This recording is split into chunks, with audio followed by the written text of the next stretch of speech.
I was 7 months pregnant when my older sister Melissa walked into my parents' dining room and threw a glass of red wine at my belly.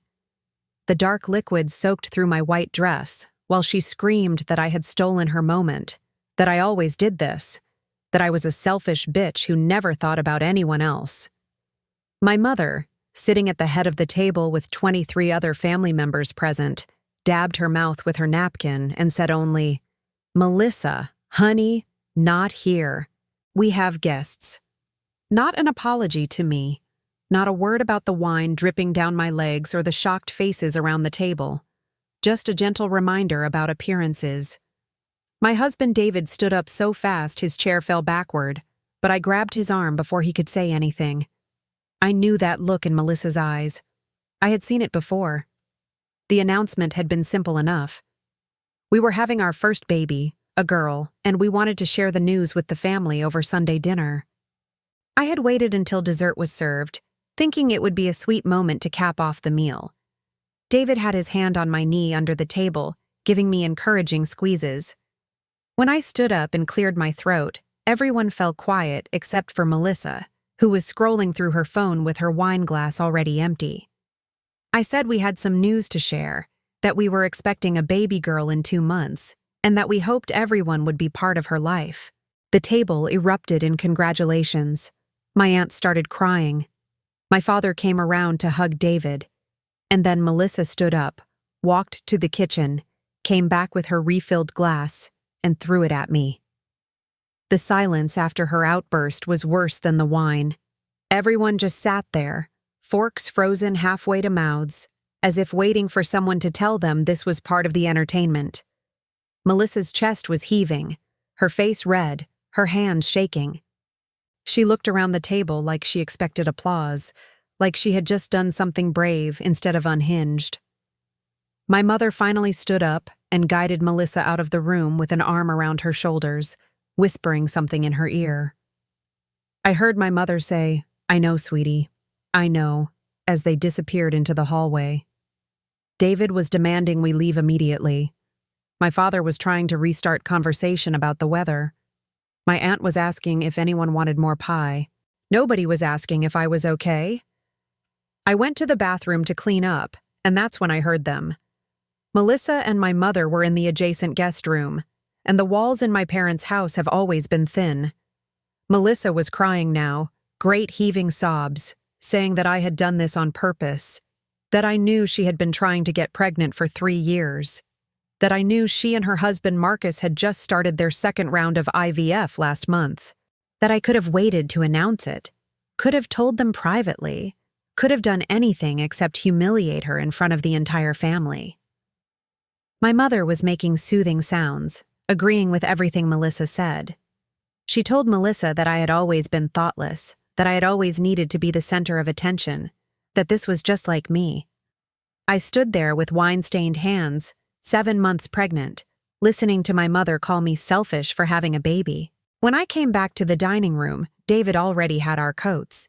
He told my father we were leaving and didn't wait for a response. Half the family was still eating dessert, pretending nothing had happened. The other half was whispering behind hands, glancing at me with a mixture of pity and something else. Judgment, maybe. Like I had caused this somehow. My Aunt Carol caught my arm as we headed to the door and whispered that Melissa was going through a hard time, that I should try to understand, that family was family. I pulled my arm away and told her that assault was assault, hard time or not. Her face hardened immediately. She said I was being dramatic, that it was just wine, that Melissa didn't mean anything by it. Just wine. As if the intent didn't matter. As if pregnancy hormones and public humiliation were nothing. The drive home was silent except for David's knuckles cracking on the steering wheel. He kept glancing at me, opening his mouth to speak, then closing it again. Finally, he said we should call the police. That what Melissa did was assault, especially against a pregnant woman. That my family's reaction was insane. I told him no, that it would only make things worse, that Melissa would calm down and apologize and everything would go back to normal. Even as I said it, I didn't believe it. There was something in Melissa's eyes when she threw that wine. Something I had seen growing for years but had always explained away. Jealousy, yes, but deeper than that. A rage that had been building, waiting for the right moment to explode. And my mother's reaction had given it permission to exist. The next morning, I woke up to 47 text messages. Most were from family members asking me to understand Melissa's position, to give her some grace, to remember what she was going through. 3 were from Melissa herself. The first said, "I can't believe you're making such a big deal out of this." The second said, "Mom told me you're thinking about pressing charges. Are you serious right now?" The third said, "You always have to be the victim. Grow up." I sat in bed reading them while David made breakfast, my hands shaking so badly I almost dropped the phone. There was no apology, no acknowledgement that throwing wine at a pregnant woman might be wrong. Just anger that I hadn't immediately forgiven her, that I had dared to be upset, that I wasn't making her feel better about her own behavior. I called my mother. She answered on the first ring, and I could tell she had been waiting for my call.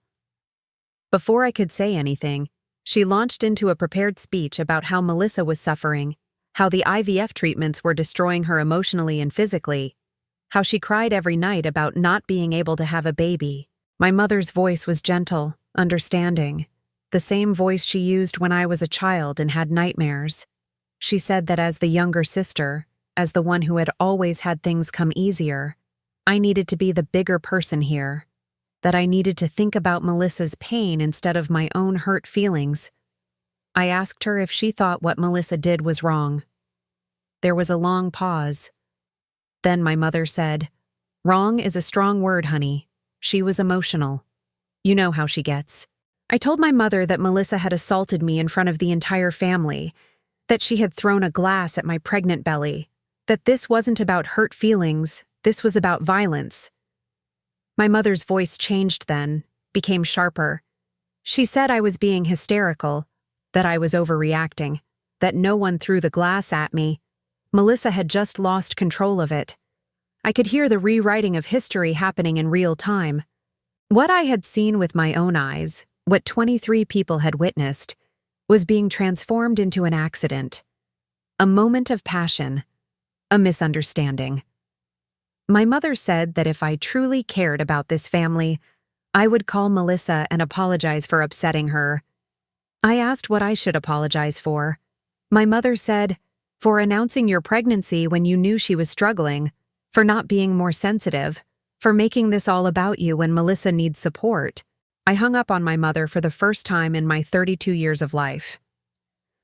David was standing in the doorway of the bedroom with a plate of eggs that had gone cold.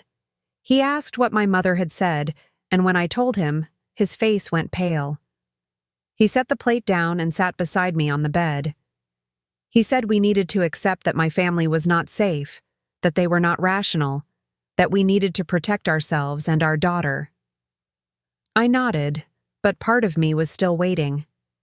Waiting for my mother to call back and apologize. Waiting for Melissa to realize what she had done. Waiting for someone in that family to choose me. The phone rang again. It was my Aunt Carol. I didn't answer. She left a voicemail saying that I was tearing the family apart, that everyone was upset, that I needed to fix this before it was too late. 2 weeks passed without contact from anyone in my family except for those initial messages. David and I went to our regular checkup, and the doctor asked about stress levels. I lied and said everything was fine. The baby was healthy, growing perfectly, completely unaware that half her family thought her mother was the villain in this story. David had stopped suggesting I call the police, but he had started documenting everything. He screenshotted the messages, wrote down what had happened at the dinner, compiled a timeline. When I asked why, he said he had a bad feeling. That people who could rationalize throwing wine at a pregnant woman could rationalize worse things. I told him he was being paranoid, but I didn't stop him from documenting. Then Melissa called. It was a Tuesday afternoon, and I almost didn't answer. But something made me pick up. Maybe hope, maybe curiosity, maybe stupidity. She didn't say hello. She just started talking, her voice tight and controlled. She said that Marcus had left her. That the stress of the IVF and the incident at the family dinner had been too much for him. That he had packed his bags 3 days ago and moved in with his brother.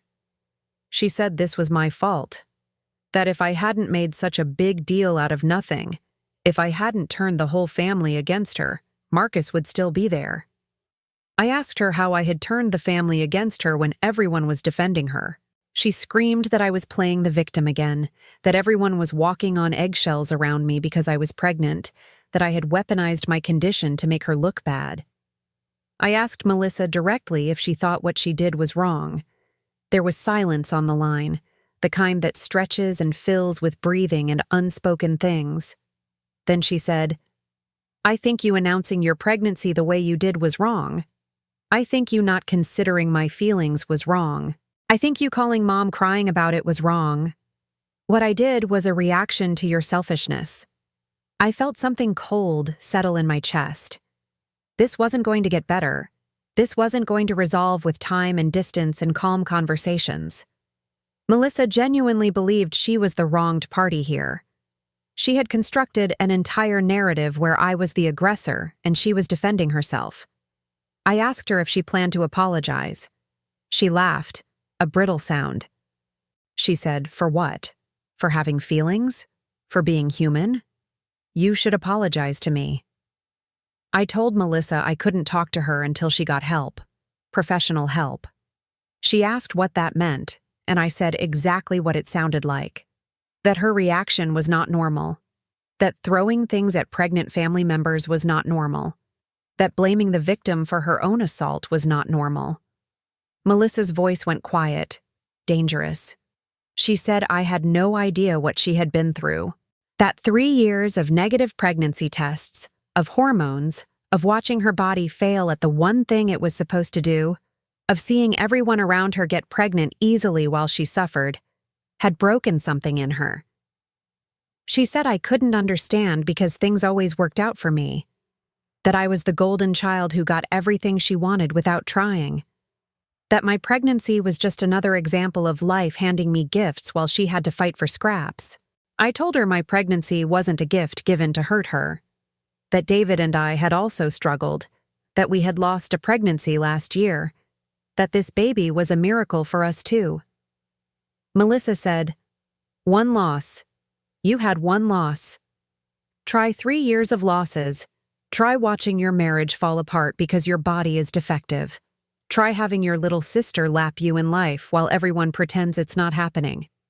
I realized then that this wasn't about the wine or the dinner or even the baby. This was about decades of perceived competition that I hadn't known we were having.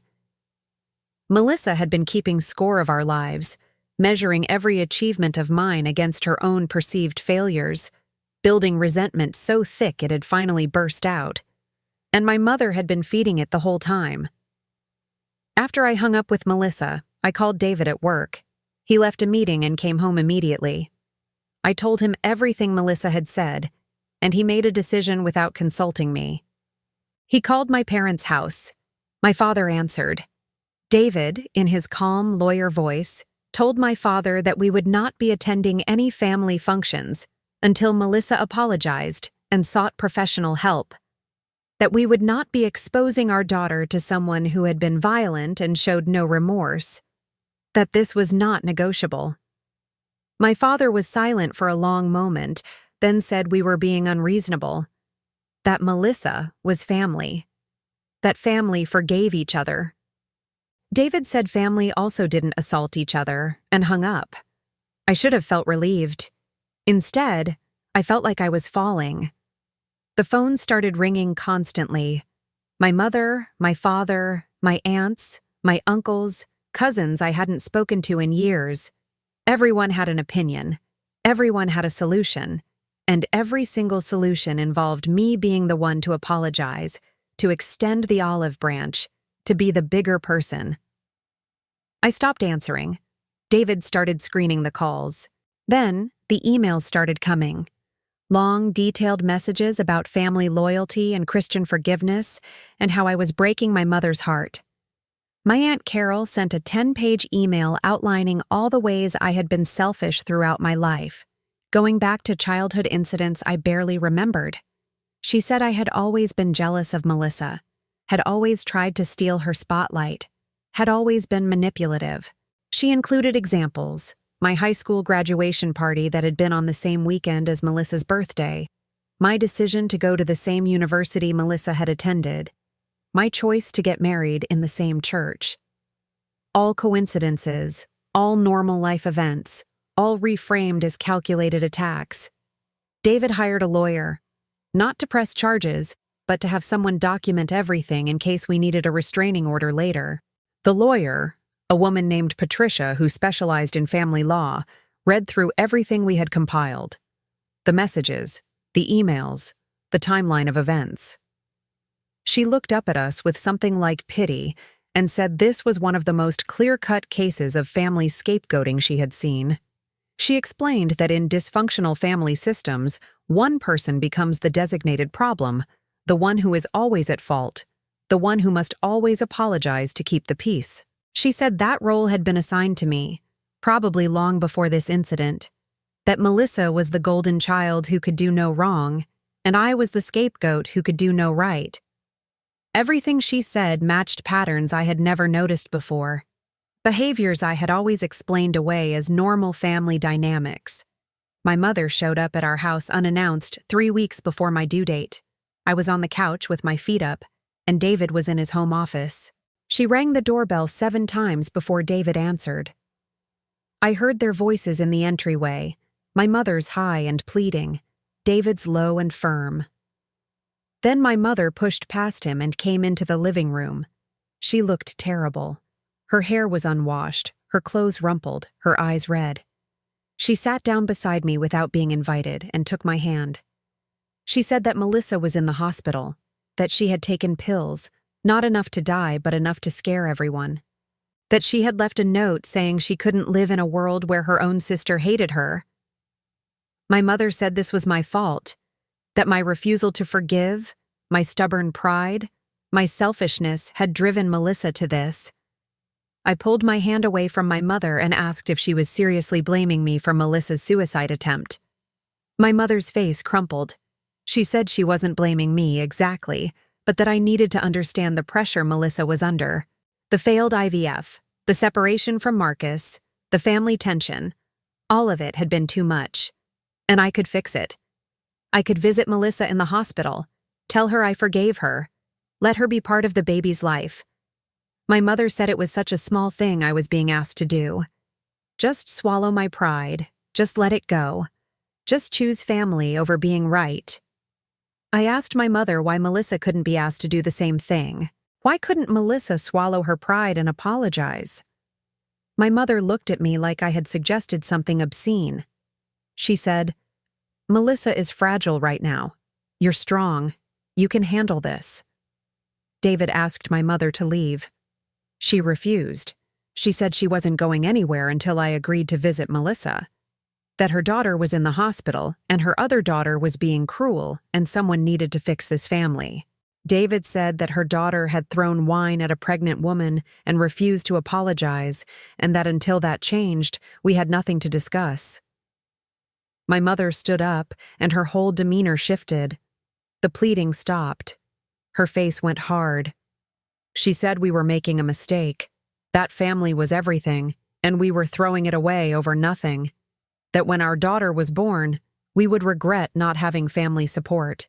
That we would need babysitters and help and people who loved us, and we were burning all those bridges. It was a threat disguised as concern.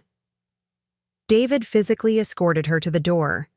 She shouted as she was leaving that we would regret this, that we couldn't raise a baby alone, that we were being stupid and proud. I went into labor 4 days later, 2 weeks early. The stress, the doctor said, had probably triggered it. David called his parents, who lived 6 hours away. They started driving immediately. He didn't call my family. I was in labor for 18 hours. During that time, My phone buzzed constantly with messages from my mother, asking if I had thought about what she said, if I was ready to be reasonable, if I understood what I was doing to the family. David finally turned off my phone. Our daughter was born at 3 a.m, weighing 6 pounds and 2 ounces, with a head full of dark hair and her father's nose. We named her Claire. She was perfect. And my family wasn't there. The hospital had strict visitor policies, but somehow my mother got past them. She showed up in my room 8 hours after Claire was born, carrying flowers and a gift bag. David's parents were there, holding Claire, cooing at her. My mother walked in like she had every right to be there, like nothing had happened. She set down the flowers and reached for Claire. David's mother, a woman I had only met a handful of times, pulled Claire closer to her chest and said, "I don't think so." My mother looked shocked. She turned to me and said she was here to meet her granddaughter, that surely I wouldn't deny her that. I was exhausted, drugged, stitched up and bleeding, and I said, "You need to leave." My mother's face went through several emotions: shock, hurt, anger, calculation. Then she smiled. She said she understood I was tired and emotional, and that we would talk about this later. She said she would be back tomorrow when I was thinking more clearly. She kissed my forehead like I was a child and walked out. David locked the door after her and put a note on it saying no visitors except approved family. The nurses were instructed not to let my mother back in. She tried 3 more times over the next 2 days. Each time, security escorted her out. Each time, she sent me messages saying I was being unreasonable, that she just wanted to meet her granddaughter, that I was using the baby as a weapon. On the 3rd day, my father came instead. He was calmer than my mother, more rational. He said that whatever issues I had with Melissa, I shouldn't punish the whole family, that my mother was heartbroken, that they had been looking forward to being grandparents. I asked if they had expressed the same concern about Melissa's behavior. He said that was different, that Melissa had been under stress, that what I was doing now was calculated and cruel. We brought Claire home to a house full of flowers from David's side of the family and silence from my own.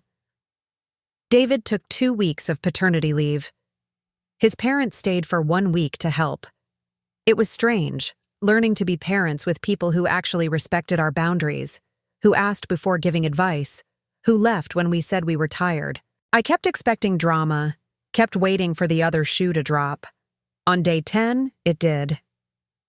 My doorbell camera caught Melissa standing on our porch at 2 a.m. She wasn't ringing the bell, just standing there staring at the door.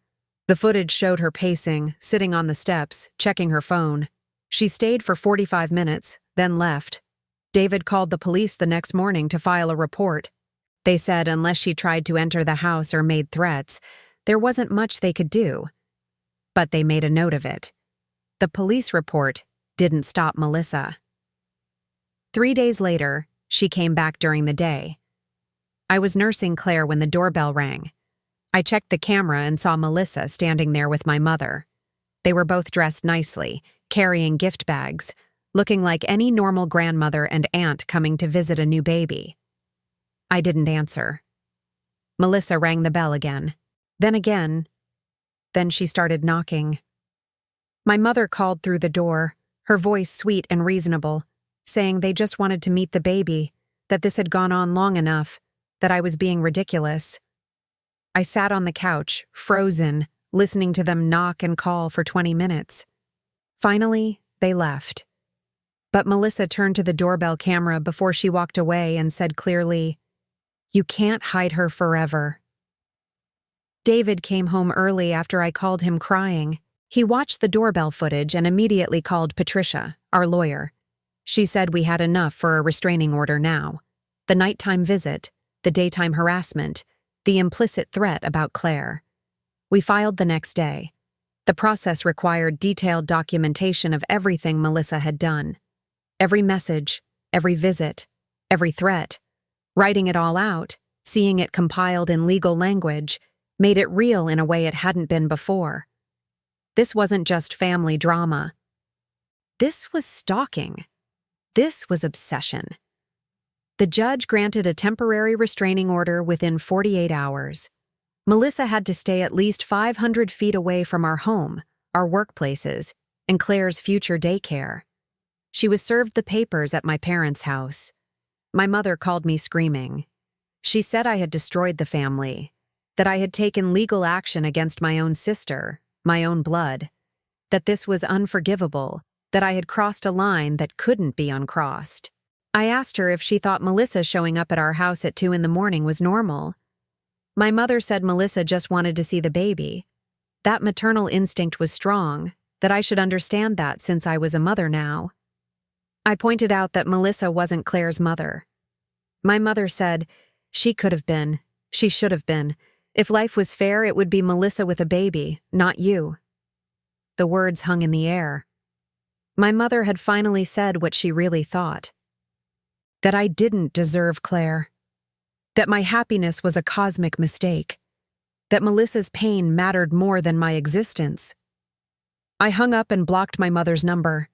Then I blocked my father's, my aunt's, my uncle's, everyone who had spent the last 2 months telling me I was wrong for having boundaries.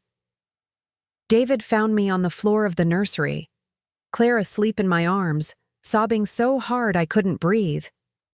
He took the baby, put her in her crib, and held me while I fell apart. I cried for the family I thought I had. I cried for the mother I had needed and never gotten. I cried for all the times I had been told I was too sensitive, too dramatic, too much. David said we were going to be okay, that we had each other, that we had Claire, that we didn't need people who treated us like this. But I wasn't sure I believed him. How do you let go of your entire family? How do you accept that they would rather defend violence than admit they were wrong? The restraining order hearing was scheduled for 3 weeks later. We had to appear in court to make it permanent. Patricia prepared us for what would happen. Melissa would have a chance to defend herself, to tell her side of the story. The judge would review all the evidence and make a decision. She warned us that family court judges sometimes tried to minimize domestic conflicts, especially when no physical injury had occurred. That we needed to be prepared for the possibility that the judge might suggest mediation or counseling instead of a permanent order. David said that wasn't acceptable, that Melissa had proven she was dangerous, that the harassment had escalated, that we needed protection. Patricia agreed but said we needed to be realistic about the system. The courthouse was downtown, a gray building that smelled like floor polish and anxiety. We arrived 30 minutes early with a folder full of documentation, doorbell footage, screenshots of messages, the police report from Melissa's nighttime visit, witness statements from David's parents about my mother's behavior at the hospital. Everything organized chronologically, everything time-stamped and verified. Patricia had done this before, many times. She knew how to present a case. We sat in the hallway outside the courtroom, and that's when I saw them. Melissa, my mother, my father, and my Aunt Carol, all sitting together on the opposite side of the hall. Melissa looked thin, her clothes hanging off her frame. My mother had her arm around her protectively. When my mother saw me, her face hardened into something I didn't recognize. The bailiff called us into the courtroom. It was smaller than I expected, just a judge's bench, a few tables, and rows of seats. The judge was a woman in her 60s with reading glasses on a chain. She reviewed the paperwork while we all sat in silence. Then she asked Melissa to approach. Melissa stood up, and my mother stood with her, but the judge said only Melissa. My mother sat back down reluctantly. Melissa approached the bench, and the judge asked her if she understood why we were here. Melissa said yes, that her sister had filed a false restraining order because she was vindictive and wanted to keep Melissa away from her niece. The judge asked about the doorbell footage. Melissa said she had just wanted to meet the baby, that it was normal for an aunt to want to meet her niece, that I was being dramatic. The judge asked about the 2 a.m. visit. Melissa hesitated, then said she had been upset and wasn't thinking clearly, that she had been going through a divorce and fertility treatments, and her judgment had been impaired. The judge asked if she had been drunk or on medication. Melissa said no, just emotional. The judge asked about the statement she had made to the camera. "You can't hide her forever." Melissa said it was taken out of context, that she had just meant that eventually I would have to be reasonable, that family couldn't be kept apart forever. The judge looked at her for a long moment, then asked her about the wine incident. Melissa's face flushed. She said that had been months ago, that she had apologized, that it was completely separate from this. Patricia stood up and said there was no record of any apology, and that the incident had happened at a family dinner with 23 witnesses. The judge asked me to approach. I stood on shaking legs, and David gave my hand a squeeze before I walked to the bench. The judge asked me to describe what happened at the dinner. I told her everything, my voice surprisingly steady. The announcement, the wine, my mother's response, the aftermath. The judge asked if I had any injuries. I said no, that the wine had soaked my dress but hadn't hurt the baby. The judge asked if I had sought medical attention. I said yes, that I had gone to my doctor the next day as a precaution, and that everything had been fine. The judge asked why I hadn't filed a police report at the time. I said I had hoped it was a one-time incident, that Melissa would calm down and apologize, that I hadn't wanted to involve the authorities in a family matter. The judge nodded like she had heard this before. Then the judge asked the question I had been dreading. She asked if I was willing to attend family counseling with Melissa to resolve this conflict. I looked back at David, at Patricia, at the folder full of evidence of escalating harassment. I looked at Melissa, at my mother's hopeful face, at the judge's expectant expression. Everyone wanted me to say yes. Everyone wanted me to be reasonable. I thought about Claire asleep at home with David's mother watching her. I thought about Melissa standing on my porch at 2 a.m. I thought about my mother saying Melissa should have been the one with a baby. I said no. That counseling required both parties to acknowledge there was a problem, and Melissa had never admitted she had done anything wrong, that I couldn't sit in a room with someone who had thrown things at me and pretended it hadn't happened. The judge's expression didn't change, but something shifted in the room. The judge asked Melissa if she acknowledged that throwing wine at her pregnant sister was wrong. Melissa looked at my mother. My mother nodded slightly. Melissa turned back to the judge and said, "I acknowledge that my sister perceived it as wrong." The judge leaned forward. She asked Melissa to clarify. Did she think it was wrong, or did she just think I perceived it as wrong? Melissa's mouth opened and closed. She said, "I think the situation was complicated. I was going through a very difficult time. My sister knew I was struggling with infertility, and she chose to announce her pregnancy in front of me anyway. So while I regret that things escalated, I don't think I was entirely at fault." The judge sat back. She looked at Melissa for a long moment, then looked at me, then looked at all the documentation spread across her bench. She said she was granting the permanent restraining order. That Melissa had shown a pattern of escalating behavior, had made implicit threats, had failed to take responsibility for her actions, and had demonstrated a concerning fixation on my child. That the order would remain in effect for 5 years, at which point Melissa could petition to have it lifted if she could demonstrate she had sought mental health treatment and no longer posed a risk. Melissa started crying. My mother stood up and said this was ridiculous, that the judge was destroying a family over a minor disagreement. The judge said if anyone else spoke out of turn, she would hold them in contempt. My mother sat down, but her face was purple with rage.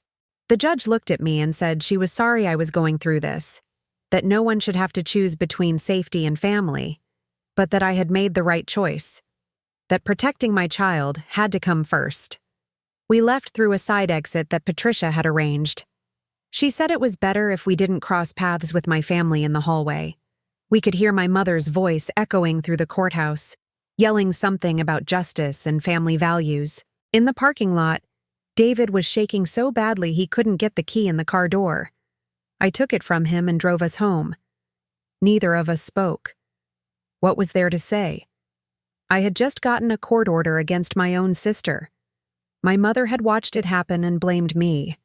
My entire family had chosen sides, and I was alone on mine. When we got home, David's mother had lunch ready. She asked how it went, and when we told her, she hugged me and said, "Good. That girl needed boundaries years ago." It was the first time anyone from an older generation had validated my decision. I cried into her shoulder while she patted my back. The next 3 months were quiet. Too quiet. No calls, no visits, no messages. It felt like being in the eye of a hurricane, waiting for the walls to close in. Claire grew and changed every day. She started smiling, started sleeping longer stretches, started grabbing at toys. David and I learned how to be parents without a safety net. His parents visited twice, helping with laundry and cooking and telling us we were doing great. My phone stayed silent. I had nightmares about Melissa breaking into the house. David installed extra locks and a security system. We both knew this wasn't over. People like Melissa didn't just accept court orders and move on. They waited. They planned. They found loopholes. The first attempt came through social media. Melissa created a fake Facebook account under the name Aunt M and tried to friend me. The profile picture was a generic sunset. The bio said, "Family is everything." I declined the request and reported the account. 2 days later, another account appeared, this time called Baby Claire's Aunt. I reported that one too. Then the account started messaging David, his parents, our friends. Long messages about how I had stolen Melissa's chance at motherhood, how I was keeping Claire from her family, how someone needed to save that baby from her cruel mother. Most people blocked the accounts immediately, but my cousin Sarah, who I hadn't heard from since the dinner, responded to one. She said she had always known I was selfish, that this confirmed it, that Melissa deserved better. David found a private investigator through Patricia. The investigator, a former police officer named James, specialized in cyberstalking cases. He traced the fake accounts back to my parents' IP address. Not Melissa's apartment, where she had moved after Marcus left. My parents' house, which meant either my mother was creating the accounts for Melissa or Melissa was using my parents' computer to circumvent the restraining order. Either way, it was a violation. James compiled a report with IP addresses, timestamps, and screenshots of every message. We filed an addendum to the restraining order, documenting the continued harassment. The judge added a provision that Melissa could not contact us through third parties or fake accounts, and that any violation would result in jail time. The sheriff served the updated papers at my parents' house again. My father called David this time. His voice on the phone was tired, defeated. He said this had to stop, that we were tearing the family apart, that Melissa was getting worse instead of better, that my mother was having health problems from the stress. David asked whose fault that was. My father said we all had to take responsibility, that there was plenty of blame to go around. David asked if my father thought what Melissa had done was wrong. My father said, "I think Melissa is sick. I think she needs help. But I also think you and Emily are being unnecessarily harsh. She just wants to be part of Claire's life." David said that wasn't going to happen, that Melissa had proven she couldn't be trusted, that this conversation was over. My father said something that made David's hand tighten on the phone. He said, "You'll understand when Claire is older. You'll understand what it's like to watch your child suffer, and you'll realize you chose wrong." I started seeing a therapist. Her name was Dr. Reeves, and she specialized in family estrangement and complex trauma. She was the one who introduced me to the term flying monkeys, people who do the dirty work for an abuser. My entire extended family had become flying monkeys, sending messages on behalf of Melissa, trying to guilt me into breaking the restraining order. Dr. Reeves said this was common in dysfunctional family systems, that when the scapegoat sets boundaries, the system tries to force them back into place. She asked me to describe my childhood. I told her about always being compared to Melissa, about being told I was too sensitive, about having to apologize for things I didn't do to keep the peace. Dr. Reeves nodded like she had heard this story 1,000 times. She said I had been trained from birth to be the family's emotional regulator, and now I was refusing to play that role anymore. The therapy helped, but it also made everything harder. I started seeing patterns I had never noticed before. The way my mother had always dismissed my accomplishments while praising Melissa's. The way family stories were always about Melissa's brilliance, Melissa's beauty, Melissa's potential. I was the supporting character in someone else's narrative. Dr. Reeves said that recognizing these patterns was the first step to breaking them. She said I needed to grieve the family I had wanted but never had. That I needed to accept that some people would never understand or validate my decisions. That I needed to build a new definition of family, one based on respect and safety instead of blood and obligation. It sounded good in theory. In practice, it felt like drowning. Claire turned 6 months old. We had a small celebration with David's parents and a few close friends. No one from my side of the family. I took pictures of Claire in her high chair, smashing a cupcake into her face, and felt the absence like a physical weight. This was supposed to be different. This was supposed to be my mother teaching me how to make her special frosting, my father taking 100 photos, my sister arguing about whether chocolate or vanilla was better. Instead, it was quiet and small and safe. David's mother made a comment about how peaceful it was, how nice to celebrate without drama. She meant well, but it felt like confirmation that I had failed somehow. That normal families had drama at birthdays, and mine was broken because we didn't. 2 weeks after the party, I got a letter in the mail. Not from Melissa, but from a lawyer representing her. The letter stated that Melissa was suing for grandparent visitation rights on behalf of my mother. The legal theory was that my mother had an established relationship with me before Claire was born, had attempted to maintain a relationship after, and that denying her access to her grandchild was against the child's best interests. The letter was 5 pages of legal jargon that boiled down to, "Your mother wants court-ordered time with Claire, and if you don't agree to supervised visits, we'll see you in court." I read it 3 times before I could process what it meant. They were trying to use the legal system to get around the restraining order. If my mother got grandparent visitation, she would bring Melissa. I knew it with absolute certainty. Patricia said grandparent rights cases were difficult, but not impossible to win. That we would need to prove that my mother's relationship with me had been harmful, that she had enabled Melissa's dangerous behavior, that giving her access to Claire would put the baby at risk. We would need witnesses, documentation, expert testimony. It would be expensive and emotionally draining, and there was no guarantee we would win. Some judges believed strongly in maintaining family connections regardless of circumstances. Some believed that children needed their grandparents, even if the parents had reasonable objections. We had 60 days to respond to the petition. Patricia said she needed to know if we were willing to fight this. David said yes without hesitation. I said I needed a day to think about it, but I already knew the answer. I thought about my mother in the hospital, reaching for Claire. I thought about her voice on the phone saying Melissa should have been the one with a baby.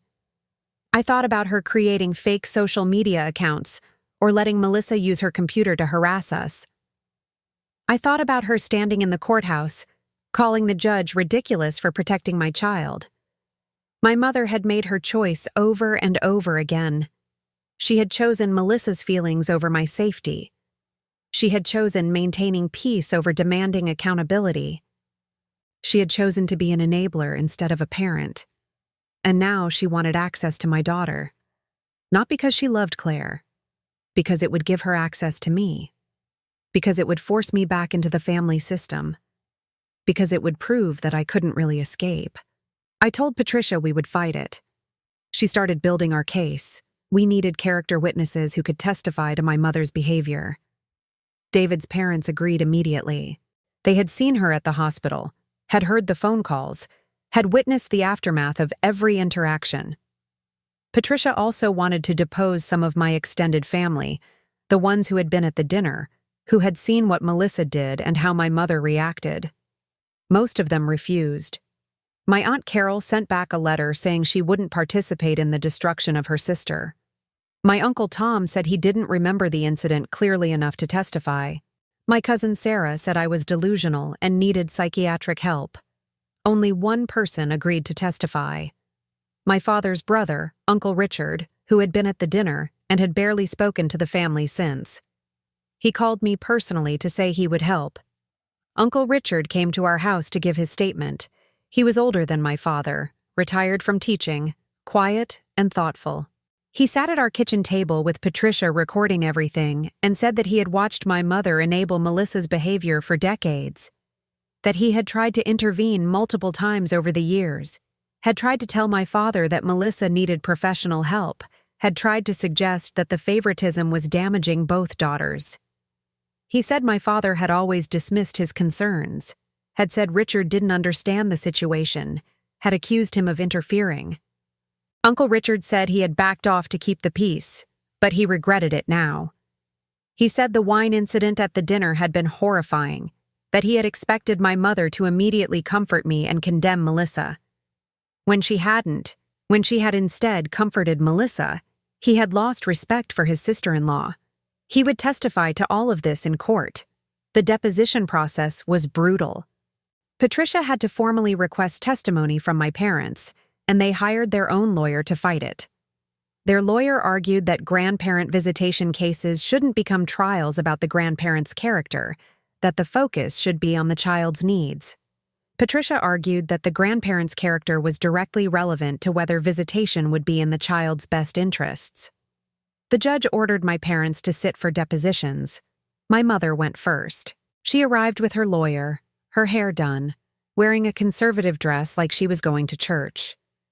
Patricia asked her to describe her relationship with me. My mother said we had always been close, that she had been a devoted mother, that she had always put her children first. Patricia asked about the dinner. My mother said it had been a misunderstanding, that Melissa had been emotional but hadn't meant any harm. Patricia played the doorbell footage of my mother and Melissa at our house after the restraining order was in place. My mother's face went pale. She said she had just wanted to meet her granddaughter, that the restraining order was excessive, that she hadn't thought it applied to her. Patricia asked if my mother had helped Melissa create fake social media accounts to harass us. My mother said no, then paused, then said Melissa might have used her computer, but she hadn't known about it. Patricia asked if my mother had ever sought mental health treatment for Melissa. My mother said Melissa had been to therapists over the years, but none of them had helped. Patricia asked if those therapists had suggested that Melissa's behavior toward me was problematic. My mother said she didn't remember. Patricia produced records from one of Melissa's therapists, obtained through subpoena, showing that the therapist had recommended family therapy specifically to address the unhealthy dynamic between the sisters, and recommended that my mother stop comparing us. My mother said that had been years ago, that it wasn't relevant anymore. My father's deposition was shorter. He seemed resigned to the process, answering questions in a flat voice. He admitted he had never confronted Melissa about the wine incident. He admitted he had minimized the harassment. He admitted he had told David we would understand when Claire was older, which Patricia framed as an implicit threat. He said he just wanted peace in the family, that he didn't think any of this should have escalated to legal proceedings, that everyone had made mistakes. Patricia asked him to name a single mistake Melissa had made. He couldn't. Every answer he gave tried to contextualize Melissa's behavior, to explain it, to soften it. Patricia asked him directly, "Do you think your daughter Melissa has a mental health condition that makes her a danger to your granddaughter?" He said no. Patricia asked, "Do you think your daughter Emily has been unreasonable in protecting her child?" He hesitated for a long time, then said, "I think Emily has always been dramatic." The depositions were entered into evidence. Patricia also included the restraining order documentation, the police reports, the fake social media accounts, everything. We had Dr. Reeves write an expert opinion about the family dynamic and the risks of forcing contact. The grandparent visitation hearing was scheduled for 2 months later. In the meantime, the harassment continued in subtler ways. My parents started attending our church, sitting in the back, never approaching but making their presence known. They started shopping at our grocery store. My mother would be in the produce section when I needed vegetables, always seeming surprised to see me, always trying to make small talk. I switched grocery stores. I stopped going to church. David said we shouldn't have to rearrange our lives, but what choice did we have? Restraining order or not, they had found loopholes. Claire started daycare when she was 8 months old. I needed to go back to work, and David's mother couldn't watch her full-time anymore. We chose a facility with strict security protocols. Every person picking up a child needed to be on an approved list with photo ID. The staff was trained to call the police if anyone unauthorized attempted to take a child. I gave them copies of the restraining order with photos of Melissa, my mother, and my father. The director, a kind woman named Mrs. Patterson, said she had dealt with custody situations before and would keep Claire safe. I believed her. But I also drove by the daycare 3 times on my first day back at work, just to make sure no one was lurking in the parking lot. Work was strange after being gone for maternity leave. My co-workers asked about the baby, about sleepless nights, about returning to the office. Normal questions that felt loaded because my situation wasn't normal. My desk was covered in welcome back decorations and a card signed by the department. Someone had written, "Can't wait to meet baby Claire." I smiled and said thank you, knowing that would never happen. I couldn't risk having a work event where my family might show up. Couldn't post pictures on social media where they might be shared. Couldn't participate in the normal rituals of new parenthood because every public moment was a security risk. My cubicle neighbor, Sandra, asked if I was okay. I said I was just tired. She said I seemed scared. I changed the subject. The grandparent visitation hearing was approaching, and Patricia wanted to prepare me for testimony. We met at her office after work 3 times a week, going through potential questions the opposing lawyer might ask. She said they would try to paint me as vindictive, as someone using the child as a weapon against the family. They would ask about my childhood, looking for evidence that my mother had been a good parent. They would ask about my mental health, implying that I was unstable. They would ask why I was denying Claire the benefit of a large extended family. Patricia coached me on staying calm, on sticking to facts, on not letting them bait me into emotional responses. She said the worst thing I could do was seem angry or irrational.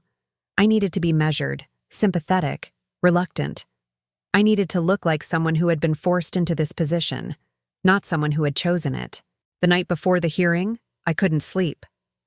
David held me in bed while I recited worst-case scenarios. What if the judge ordered visitation? What if I had to hand Claire over to my mother every other weekend? What if my mother brought Melissa despite the restraining order?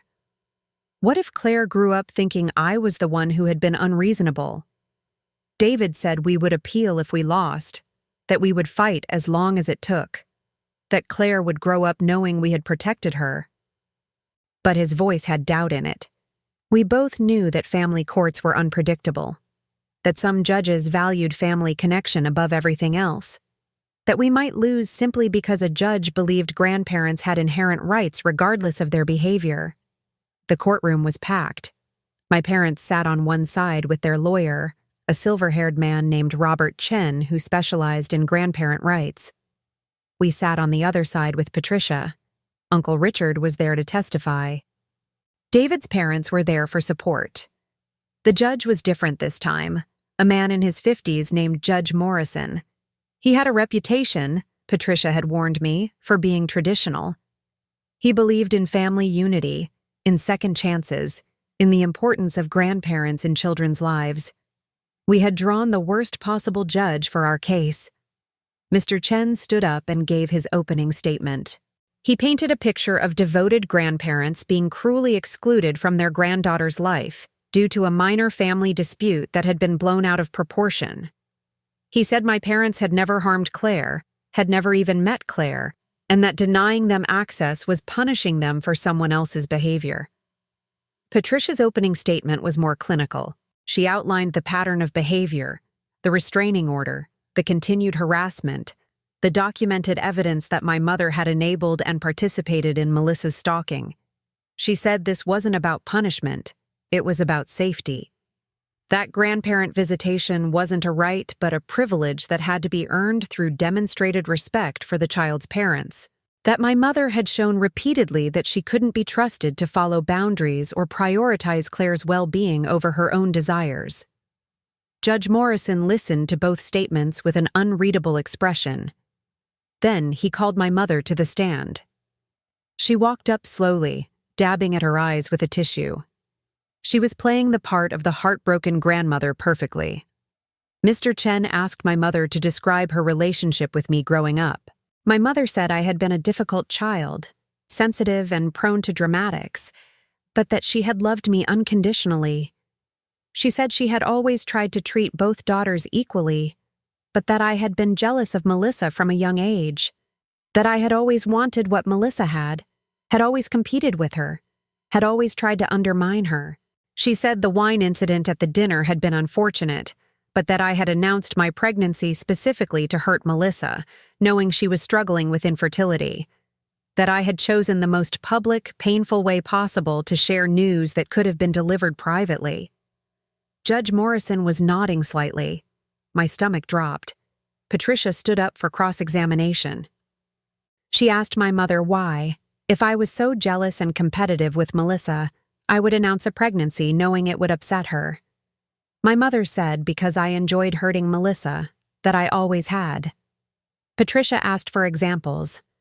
My mother listed things from childhood, the time I got better grades on a report card, the time I made the volleyball team when Melissa didn't, the time I got asked to prom by a boy Melissa liked. All normal childhood experiences reframed as calculated attacks. Patricia asked if my mother had ever considered that these were just coincidences, that two siblings growing up in the same household would naturally have overlapping experiences. My mother said no, that there was a pattern, that I had always been manipulative. Patricia asked if my mother had ever taken me to therapy to address this supposed manipulative behavior. My mother hesitated, then said no, that she hadn't wanted to pathologize normal sibling rivalry. Patricia produced report cards from my childhood. My grades had been consistently good, but my mother's comments on them, written in the margins, were telling. Good job, but Melissa got straight A's. Nice improvement, but Melissa was already at this level last year. I hope you're not bragging about this to your sister. Every achievement contextualized by comparison to Melissa. Patricia asked my mother if she remembered writing these comments. My mother said vaguely that she might have, that she had been trying to motivate me. Patricia asked if constantly comparing me unfavorably to my sister seemed like a healthy parenting approach. Mr. Chen objected. Judge Morrison sustained it. Patricia moved on. She asked about the hospital visit after Claire was born. My mother said she had just wanted to meet her granddaughter, that any grandmother would do the same.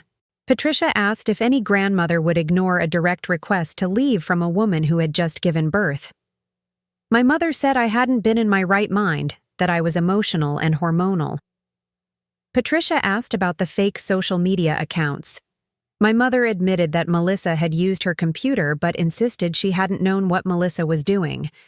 Patricia asked why my mother hadn't changed her passwords or blocked Melissa's access after finding out. My mother said Melissa was her daughter and was going through a hard time, that she couldn't just cut her off. Patricia asked if my mother understood that allowing Melissa to use her computer to violate a restraining order made her complicit in the harassment. My mother said she wasn't a lawyer, that she didn't understand all these technical legal terms, that she was just a mother trying to help both her daughters.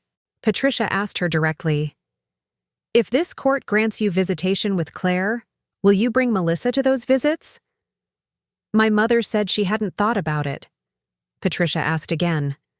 My mother said she might, that Melissa was Claire's aunt, that she had a right to know her niece. Patricia said, "Even though there's a restraining order?" My mother said, "Restraining orders can be wrong." The courtroom went very quiet. Judge Morrison leaned forward and asked my mother to clarify. Did she believe the restraining order against her daughter Melissa was wrong? My mother said yes, that it was an overreaction, that Melissa had made some mistakes but didn't deserve to be treated like a criminal. Judge Morrison asked if she understood that violating a restraining order was a crime. My mother said she understood, but that sometimes family obligations were more important than legal documents. Judge Morrison's expression changed. He made a note on his legal pad. Patricia said she had no further questions. My mother stepped down, looking confused about why her answer had caused such a reaction. Mr. Chen looked worried. He requested a recess. Judge Morrison granted it. We stepped out into the hallway. Patricia was cautiously optimistic. She said my mother had just admitted under oath that she planned to violate a restraining order, that she had explicitly stated she didn't believe the legal system's protection of Claire was valid, that no judge, no matter how traditional, could grant visitation to someone who had announced their intention to break the law. Mr. Chen knew it too. During the recess, he approached Patricia and said his clients were willing to drop the petition if we agreed not to file charges against my mother for her admission. Patricia said she would discuss it with us. David and I stepped aside. He said we should make them go through with the hearing, make the judge rule against them publicly so they couldn't try again. I said I was tired, that I wanted this to be over, that if they dropped the petition, we could go home and try to build a normal life. Patricia said it was our choice. We agreed to let them drop the petition. Mr. Chen filed the dismissal with prejudice, meaning my parents couldn't refile. Judge Morrison accepted it and dismissed everyone. In the hallway, my father approached us. David moved to block him, but my father held up his hands. He said he needed to say something, that he had watched my mother testify and realized something, that she wasn't going to change, that she had chosen Melissa over me so long ago that she couldn't even see it anymore, that he was sorry.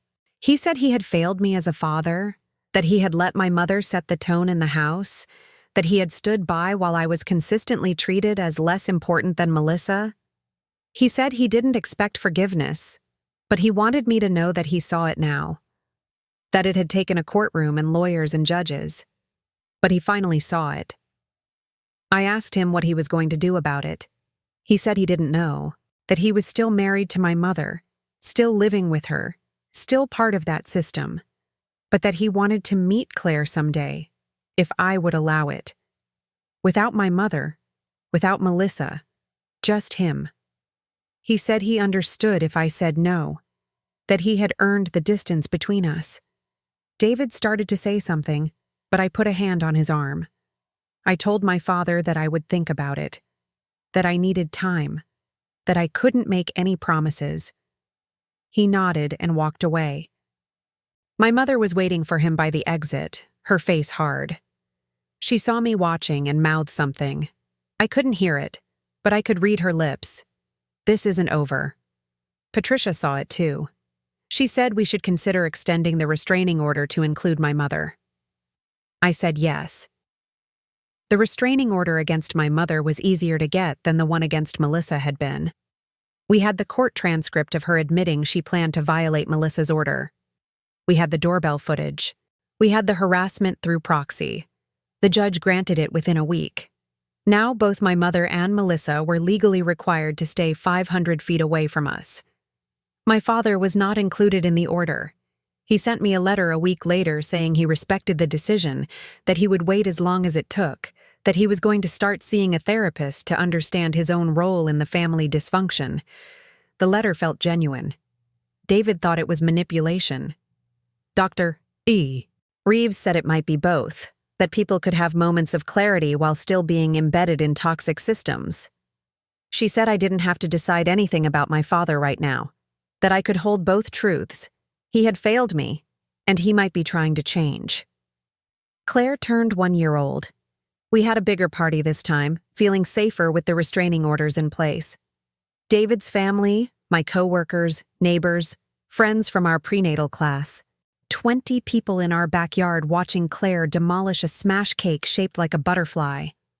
She was walking now, babbling in nonsense words, laughing at everything. She had no idea that half her biological family was forbidden by law from being there. She didn't know about the court cases or the harassment or the wine-stained dress I still had in the back of my closet as evidence. She was just a happy baby at a birthday party. Uncle Richard came and brought his wife. He told me he was proud of me, that breaking away from that family took courage, that most people never managed it. His wife said their own daughter had gone through something similar with her in-laws, that it had been 5 years and the daughter had never regretted the separation. I didn't know whether to find that comforting or devastating. 3 weeks after Claire's birthday, Melissa violated the restraining order. She showed up at the daycare during pickup time. Mrs. Patterson called me immediately. She said a woman matching Melissa's description had tried to sign Claire out, claiming to be me, that she had fake ID with my name and her picture, that when Mrs. Patterson had questioned her, she had become agitated and tried to push past the front desk toward the infant room, that Mrs. Patterson had locked down the facility and called the police, that Melissa was in custody. I left work immediately, shaking so badly I could barely drive. David met me there. The police had Melissa in handcuffs in the parking lot. She was screaming that Claire was supposed to be hers, that God had made a mistake, that she deserved to be a mother more than I did. The police said she would be charged with attempted kidnapping, identity fraud, and violation of a restraining order. Mrs. Patterson had surveillance footage of the whole incident. Melissa had walked in calmly, had presented the fake ID confidently, had used details about Claire that she must have gotten from stalking our social media or talking to family members. She knew Claire's birthday, knew what classroom she was in, knew the pickup routine. She had planned this carefully.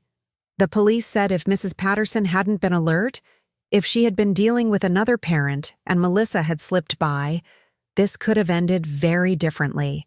I sat in the daycare director's office holding Claire, who was oblivious to what had almost happened, and tried not to vomit. David was on the phone with Patricia. She said this was good, legally speaking, that Melissa had finally crossed a line that would result in serious consequences. I didn't care about legal consequences. I cared that my sister had tried to steal my baby. The police asked if I wanted to press charges. I said yes to everything. Attempted kidnapping, identity fraud, restraining order violation, anything they could charge her with. The detective handling the case said Melissa would likely face jail time, that this wasn't a first offense given the previous violations, that the judge would probably be harsh. He asked if I had any sympathy for her, given that she was family. I said no. That she had tried to take my child, that there was no coming back from that. He nodded like he had expected that answer. He said he had seen cases like this before, usually with custody disputes, sometimes with family members who felt entitled to children. He said it rarely ended well for the perpetrator, that Melissa was looking at 2 to 5 years minimum. I felt nothing. No satisfaction, no guilt, just exhaustion. Melissa's arraignment was set for 2 weeks later. She was denied bail because she was considered a flight risk and a danger to Claire. My mother tried to visit her in jail and was turned away because Melissa had specifically requested no family visits. The detective said this was unusual, that most people in custody wanted family support. But Melissa had apparently told the jail staff that her family had failed her, that they were part of the problem, that she didn't want to see any of them. My mother called David, bypassing the restraining order, to tell us that Melissa was having a breakdown in jail, that she was refusing to eat, was having panic attacks, was saying incoherent things about babies and fairness and God's plan. David recorded the call. Patricia said it was another violation. My mother seemed beyond caring about legal consequences now. The district attorney assigned to the case was a woman named Jennifer Costa who specialized in crimes against children. She met with us to discuss the charges and what would happen at trial. She said the evidence was overwhelming, that Melissa would likely plead guilty to avoid a trial, that the question was just how long she would serve. She asked how I felt about Melissa getting psychiatric help as part of her sentence. I said I didn't care what she got as long as she stayed away from my family. Jennifer said that was fair, but that the judge might order psychiatric evaluation anyway given Melissa's behavior in custody. She said mental illness wasn't an excuse for criminal behavior, but it might be a factor in sentencing. She asked if I would be willing to give a victim impact statement if there was a sentencing hearing. I said yes. Melissa pled guilty to all charges 2 days before trial was scheduled to begin. Her public defender had apparently convinced her that going to trial would result in a longer sentence. The plea deal included 3 years in prison, followed by 5 years of probation, with a no-contact order that would extend indefinitely. She would also be required to undergo psychiatric treatment and could not petition to have the restraining order lifted until she had completed at least 2 years of therapy and received clearance from a court-appointed psychologist. Jennifer said it was a good outcome, that it protected Claire for the foreseeable future. The sentencing hearing was scheduled for the following month. I would have a chance to speak then.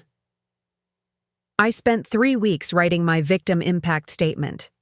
Dr. Reeves helped me, guiding me through what to include and what to leave out. She said the statement should focus on the impact of Melissa's actions on me and Claire, not on my anger or desire for punishment. That I should be specific about how the harassment had affected our daily lives, our sense of safety, our relationships. That I should humanize us while avoiding melodrama. I wrote and rewrote it a dozen times.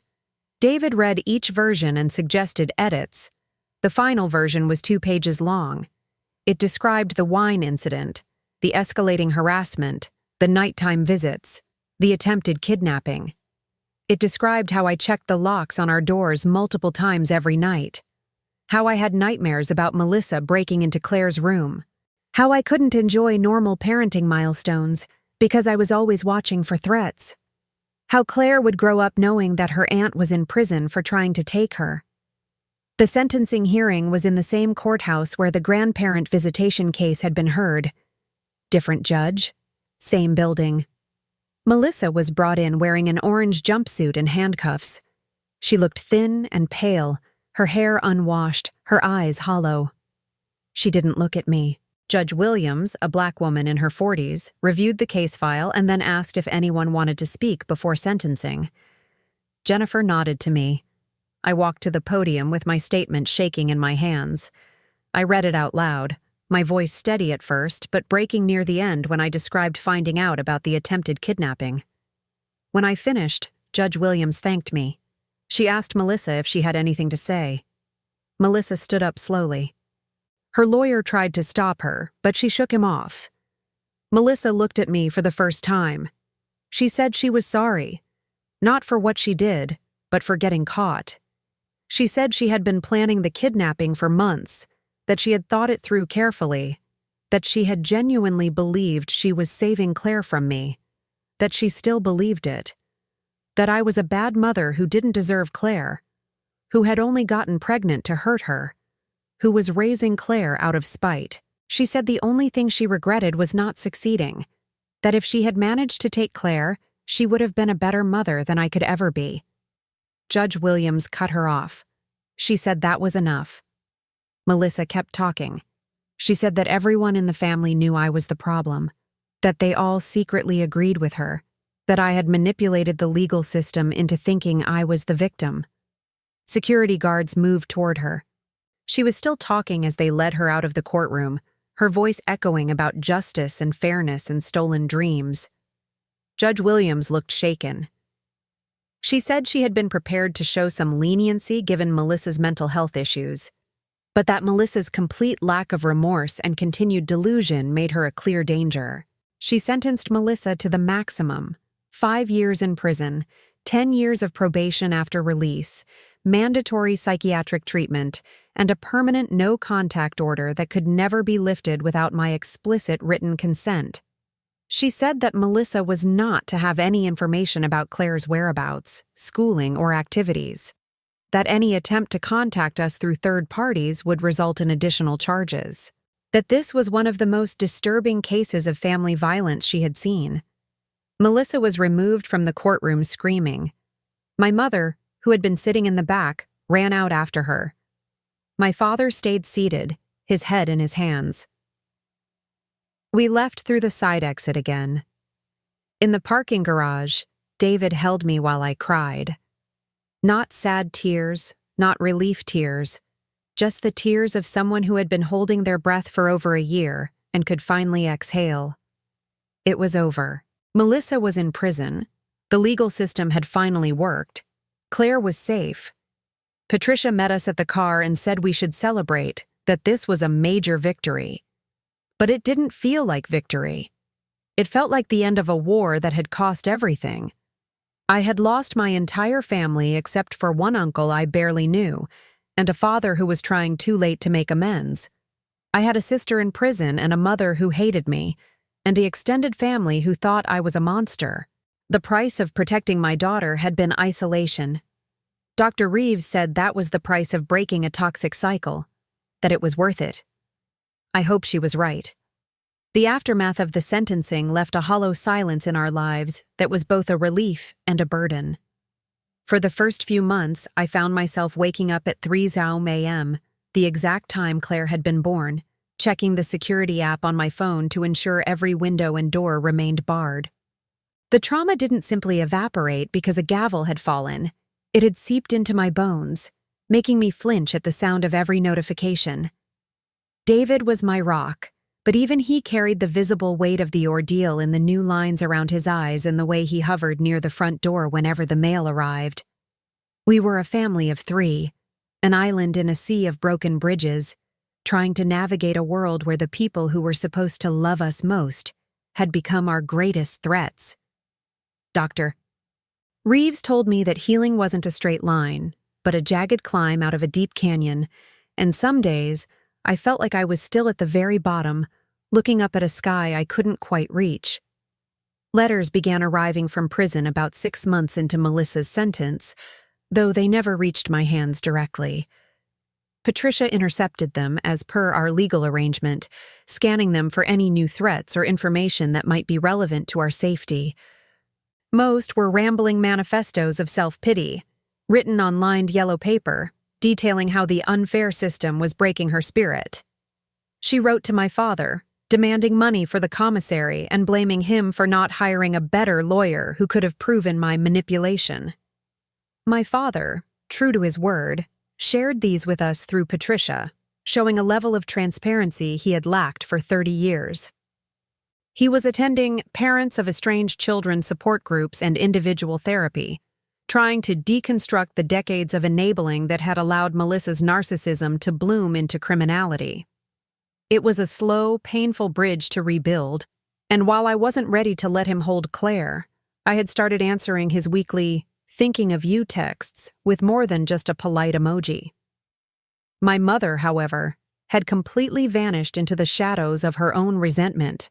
According to Uncle Richard, she spent her days driving to the prison and her nights posting on anonymous forums about grandparent alienation.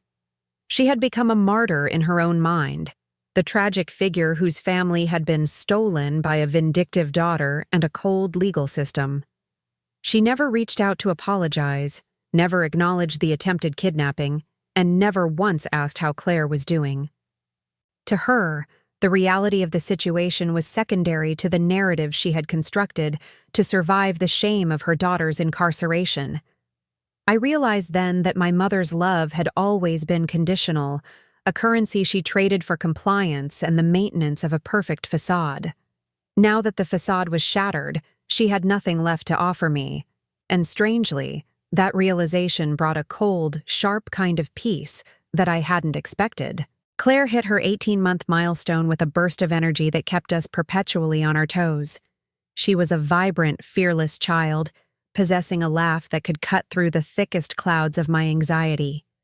Watching her play in the park, I often wondered if she would ever sense the ghost of the woman who had tried to take her, or if she would feel the absence of the grandmother who lived only 20 miles away but was legally a stranger. We decided early on that we would never lie to her, but we would wait until she was old enough to understand the complexities of mental illness and boundaries. For now, she was surrounded by found family, David's parents, who had moved closer to be our primary support system, and friends who had stood by us when my own blood had turned cold. We were building a village from scratch, one based on the radical idea that love is an action, not just a biological obligation. On a rainy Tuesday afternoon, almost 2 years after the wine incident, I sat in Dr. Reeves's office and realized I hadn't checked the security cameras in 48 hours. It was a small victory, but it felt monumental. We talked about the concept of post-traumatic growth, the idea that the struggle itself could forge a stronger, more resilient version of the self. I looked at my hands, no longer shaking, and thought about the woman who had stood in that dining room with red wine dripping down her white dress. She was gone, replaced by a mother who knew exactly what she was willing to fight for. I had lost my mother and my sister, but I had found my voice, and more importantly, I had secured my daughter's future. The golden child was behind bars, the scapegoat was thriving, and the cycle of dysfunction that had plagued my family for generations had finally met its match in the boundaries I had built.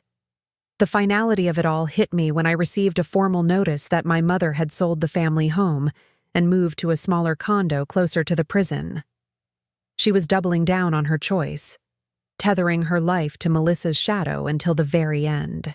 My father didn't go with her. He had moved into a small apartment near the city center and was petitioning for a legal separation. He told me in a letter that he couldn't live in the shrine to Melissa any longer. It was the first time he had truly stood up to my mother, and while it didn't fix the past, it offered a glimpse of a different future. I invited him to meet us at a neutral park the following Saturday. David stayed close, his eyes scanning the perimeter as they always did. But as my father sat on a bench and watched Claire chase a butterfly, I saw a flicker of the man he might have been if he hadn't been so afraid of the truth. We stayed at the park for an hour, the conversation light and guarded, focusing on Claire's favorite books and her newfound love of strawberries. There were no apologies for the wine, no mention of the prison, no defense of my mother. It was just a grandfather and his granddaughter, a fragile beginning in a world that had seen too much ending. As we walked back to the car, my father stopped and looked at me, his eyes wet with a regret that words could never fully capture. He didn't ask for more than I was willing to give, which was the greatest gift he could have offered in that moment. I realized that while I might never have a normal family, I had something better, a safe one. We drove away, and for the first time in years, I didn't look back in the rearview mirror to see if someone was following us. Life settled into a new rhythm, one defined by the quiet joys of toddlerhood and the steady work of maintaining our peace. We still had the restraining orders, and we still kept our social media private, but the fear no longer dictated our every move. I had learned that being the bigger person didn't mean allowing myself to be a doormat. It meant having the strength to walk away from people who viewed my existence as a competition. Melissa would eventually be released, and my mother would likely try to facilitate a reunion through some new desperate scheme, but we would be ready. We had the law, we had the documentation, and we had the unshakable bond of a family that had survived the fire. The wine-stained dress was still in the closet, a reminder of where we had been, but the nursery was full of light, a testament to where we were going. As Claire grew, she became more like David every day, steadfast, kind, and fiercely protective of those she loved. She had a streak of my resilience, too, a stubbornness that served her well as she learned to navigate the world. We celebrated her second birthday with a quiet picnic, just the three of us and David's parents, under the shade of an old oak tree. There were no scenes, no screaming, no wine thrown in anger. Just the sound of wind in the leaves and the pure, uncomplicated joy of a child who knew she was safe. I looked at David, and he took my hand, his thumb tracing the space where I used to twist my wedding ring in anxiety. "We did it," he whispered, and for the first time, I didn't feel the need to qualify the statement with a "for now." I am no longer the girl who was silenced by her mother's concern for appearances. I am a woman who knows that some things are worth breaking for, and that sometimes the only way to save a family is to leave the one you were born into. My sister's rage and my mother's enabling are part of my history, but they are no longer my destiny. As I watched Claire run across the grass, her laughter echoing in the open air, I knew that the 100 paragraphs of this story had reached their conclusion, but the story of our lives was just beginning. We were free, and in the end, that was the only victory that ever mattered. The silence was no longer a threat. It was a sanctuary, and we were finally home.